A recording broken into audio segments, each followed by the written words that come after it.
For 2 years, I stood outside the gym's side door at 6:15 every morning, waiting for a man with keys. He finally asked me why. I gave him a joke. What he said back is the reason my life doesn't look the way it was headed. "Ruben, are you sick or something?" a kid said once in the hallway, loud enough for the whole corridor. "Nobody's here this early unless they got a paper route." A few people laughed. I didn't even pause. "Traffic's brutal at my house," I said, and grabbed the end of the folding table he was dragging. "Here, you're gonna gouge the floor. That's the trick nobody ever catches. Get your hands on somebody's problem and they forget what they asked you." 3 years of it. Teachers called me dependable. My coach called me a workhorse. Nobody ever ran the numbers. That I was never late. Not once. Not in ice. Not with a fever. That I walked 35 minutes to be early. That I left at 5:30 because my mother's boyfriend got up at 6, and whatever mood he woke up in filled that apartment by 10 past. Mr. Pina had been unlocking that door for me since October of freshman year, without ever once acting like it was a favor. I figured he hadn't noticed me at all. Then on a Thursday in November of my sophomore year, he stopped his cart next to the bleachers where I was pretending to do homework. He didn't take me anywhere private. That's the part I still think about. He just started restocking his cart right there in the open hallway, where anybody walking by could see us, talking like it was nothing. "You know what I figured out about you?" he said. I shrugged. "You're the most useful kid in this building. Somebody asks you a question you don't want. You hand them a job instead." I waited for the catch. "Most kids do favors because they want to be liked," he said, still counting rolls of paper towel. "They want the thank you. You do favors so people quit looking at you." Fastest subject change I ever saw. Then he looked up. 26 years pushing a cart through schools, Ruben. Some kids come early because of a ride. Some come early because they're hungry.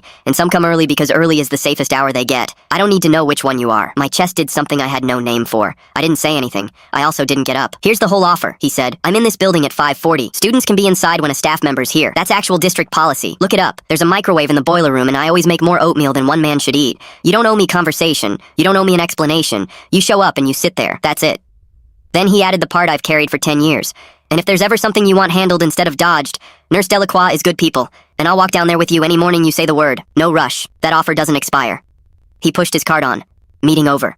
I never told him what the apartment was like when the boyfriend didn't have work the next day. I never explained why I flinched at locker doors or why I wore long sleeves in June. He never once asked. But I was in that boiler room almost every morning for 2 years, doing homework on an overturned crate while he changed filters and swore at the ice machine. Some mornings we said 20 words, some mornings none. He learned I liked cinnamon in mine, and after that there was always cinnamon in mine. People talk about hitting bottom like that's what wakes you up. It was the opposite for me. It was having one room in the world where nothing happened at all. You can't hear how loud your house is until you've sat somewhere quiet. March of junior year, on a completely ordinary morning, I closed my notebook and heard myself say, "That walk down to the nurse. Is that still a thing?" He didn't gasp, didn't make it a moment. He set down his wrench and said, "Let me grab my radio." He sat in that hallway for 3 hours. The report got filed the right way, by the right people. The investigation was slow and terrifying and nothing like television.